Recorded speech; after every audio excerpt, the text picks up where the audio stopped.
Hello everyone, my name is Diane Larsen-Freeman. I greet you from the University of Pennsylvania, where I have the privilege of being a visiting faculty member in the Educational Linguistics program of the Graduate School of Education. I want to thank TESOL Academic for giving me this chance to talk with you today, and in particular Hugh Jarvis for his patience in waiting for me to be able to do so. Now, those of you who are familiar with my work might expect that I'll talk about complexity theory, and I will. It has, after all, been a passion of mine for a long time. I first spoke about it in 1994 in Montreal at a second language research forum, and that paper was later published in 1997 in the journal Applied Linguistics. However, today I'm not going to present the whole theory wholesale. I don't have the time, and I've written about it very extensively elsewhere.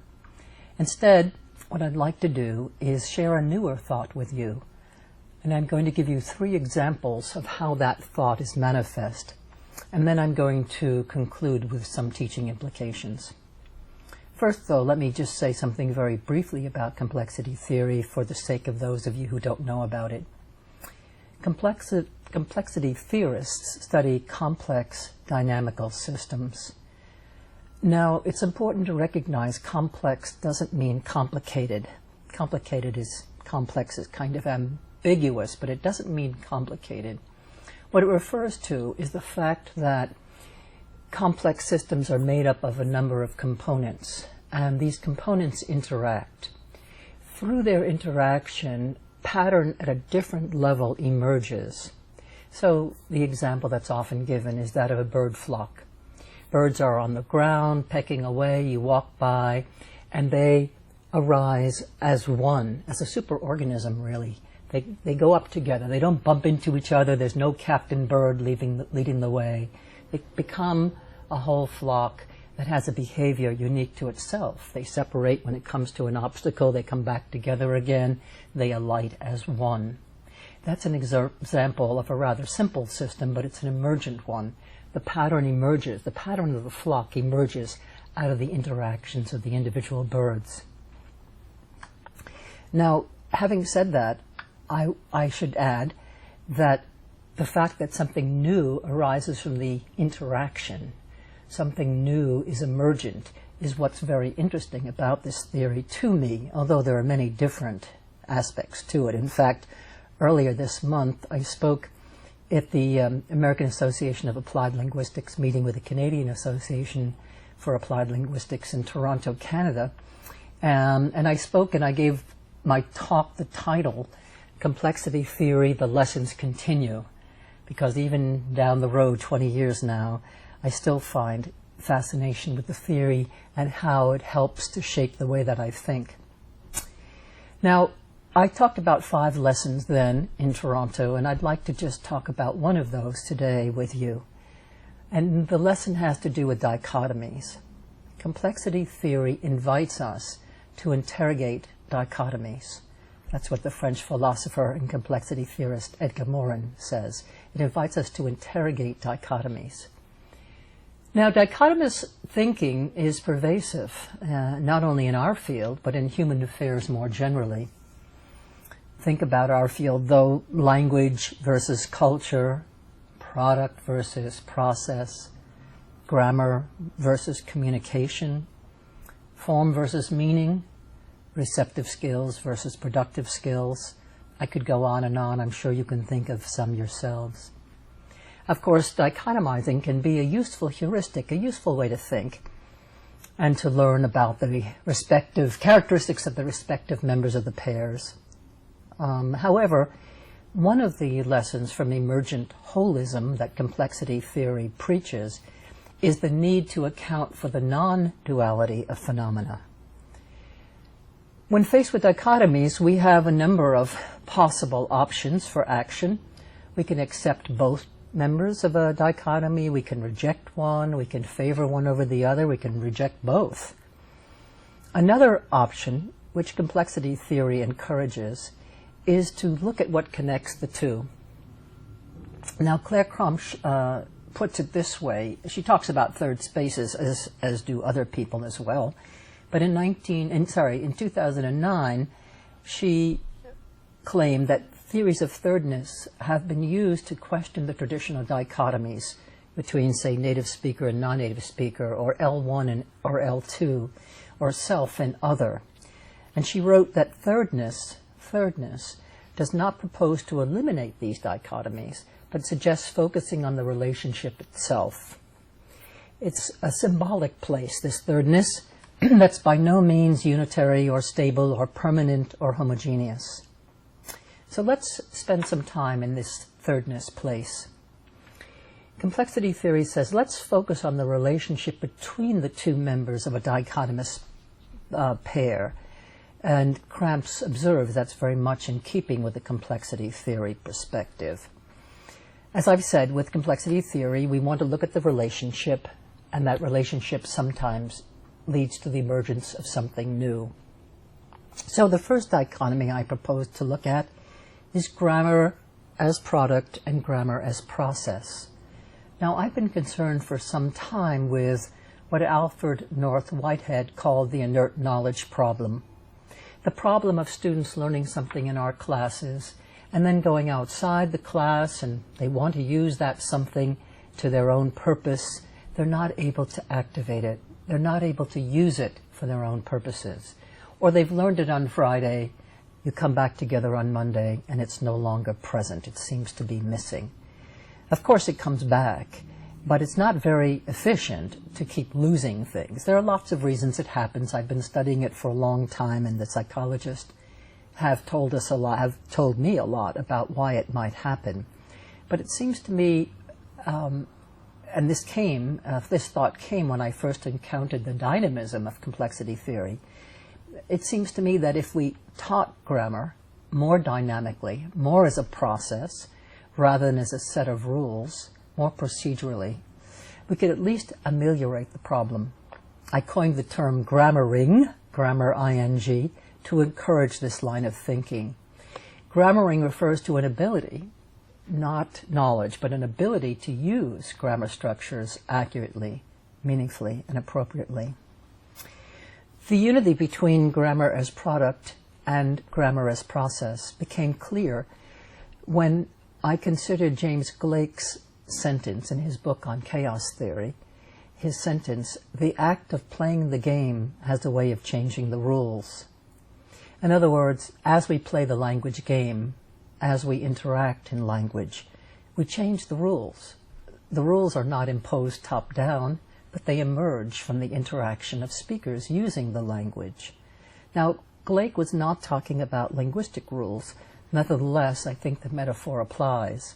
It's in playing the game, in using language, that it changes, that it's developed, that it's learned. For this reason, it seems to me that Paul Hopper had the right idea when he wrote that regularity in language does not stem from a priori rules or their application, but rather originates in language use. As language is used in discourse, particularly frequently occurring constructions become sedimented, that's his term, become sedimented, layered and sedimented to become grammatical patterns. In other words, the regularity of a grammar comes from interactions. The regularity that arises then constrains what comes next. It's reciprocal, but it does not determine it. Further, any regularity is always in flux. Regularities are provisional. And finally, the regularities are heterogeneous. There are many different kinds, and they apply to many different levels of language. Closely related is the second dichotomy, that between, and it's existed for a long time, that between form and meaning. One manifestation of this is between the different areas of lexis and grammar. These days, it is more common to recognize the interdependence of lexis and grammar and use a term like Michael Halliday's Lexical grammar. Marianne Sells-Mercy and I, in our new edition, a third edition of the grammar book, Form, Meaning, and Use for English Language Teachers, it's just been published. It just appeared in Toronto for the first time. We write quite extensively about lexicogrammar, and of course corpus linguistics has taught us a lot about that. The fact of the matter is, though, that we've known for a long time that speakers of a language know hundreds of thousands of lexical units, which makes them fluent in speech and in writing. These sequences, these units or constructions, serve different functions. So, for example, the phrase by the way, serves the function of enabling the speaker to shift the topic in the discourse, as Nattinger and de Carrico tell us. There are many of them. Some of them are rather fixed, such as what on earth or at any rate, and others are more phrase-like, with slots to be filled. So we can talk about a phrase like a day ago or a week ago or a moment ago, where the slot is filled with some time noun or noun phrase. Pauli and Seida use the term lexicalized sentence stems to talk about these units that are larger, that are at the clause level or the multiple clause level. So, for example, clause length lexical sentence stems might be, what's for dinner? Need any help? You would ask that question. Or multiple clausal stems, I told him but he wouldn't listen. Be careful what you're doing with that, and if I had known then what I know now, etc. In addition, according to Pauli and Seida, there are many that are semi-lexicalized. That is, they have some grammatical morphemes in some words, but they are expandable or substitutable for, and you can extract a formula from them. So, for example, there are conventional apologies for tardiness. I'm sorry to keep you waiting. I'm so sorry to have kept you waiting. Mr. X is sorry to keep you waiting all this time.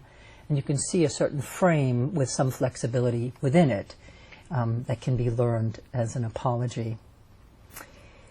Now, many of these phrases, these lexicalized sentence stems, conform to the rules of grammar as we know it in a traditional way.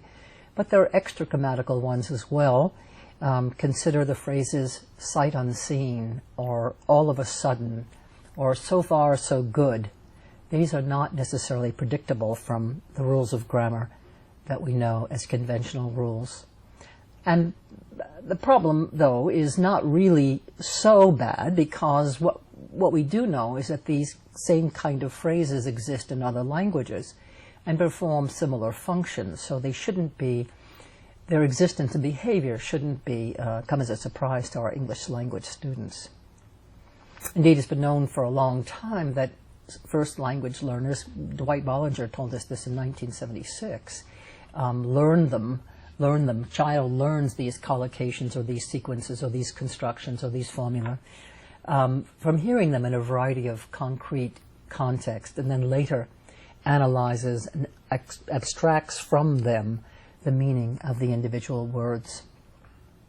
And then, too, evidence suggests that by later analyzing the stock of formulas they have acquired, second language learners are able to induce the grammatical rules and regular patterns of the target language. Lily Wong Fillmore talked about this in her doctoral dissertation, and more recently, usage-based linguists and people in second language acquisition, Nick Ellis and I and Soren Eskildsen have all talked about usage-based linguistics and usage-based acquisition, where learners learn these patterns. Later on, they abstract from the patterns, or they produce abstractions that can apply to more than the individual occurrences from these recurrent sequences of words. And of course, sometimes these recurrent sequences of words are not only abstracted from, but they stay as whole chunks in the learner's repertoire to add to their ability to speak fluently. So knowing these lexical phrases contributes a lot to our fluency, but such patterns are also indispensable in writing, as Susie McQueen has shown us in her book in 2012, based on her dissertation. The third dichotomy I'd like to discuss today is between learner and learning. That may seem like an odd one, particularly since in second language acquisition that distinction, learner and learning, has been with us for a long time. In fact, I remember in the early days of the study of modern second language acquisition, there was a very deliberate bifurcated research agenda. Some people were interested in the process of language learning, and that's what they focused on. Others were more interested in the learners and their differential success. Why was it that not all second language learners were as successful as first language learners, and what accounted for the differences, the different levels of success among them that they achieved. And so right from the start, we had kind of a dichotomy between learner and learning. But the truth is, there's a unity between these two that was not anticipated at the time. Most teachers know this. They know that their learners are unique, that it's not easy and probably not advisable to generalize a learning process to all students. Again, Claire Crumpsch, quoting Keats, makes this point explicit from a complexity theory perspective by asking, is it possible to separate the dancer from the dance, the learner from learning? And I've shown in my study of 5 Chinese learners of English how learners choose their focus. Some chose to be more accurate, some chose to be more fluent over time. And even though they had a common experience, the same teacher, the same books, the same homework, the same syllabus, they each showed unique developmental trajectories over time.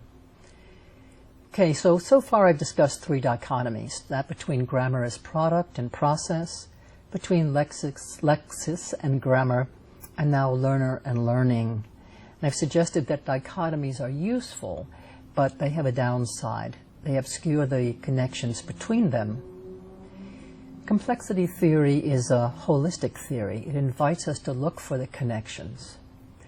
But I don't intend these remarks to be only of a theoretical nature, so I want to conclude shortly. And before I do that, I'd like to suggest some possible implications for these three dichotomies.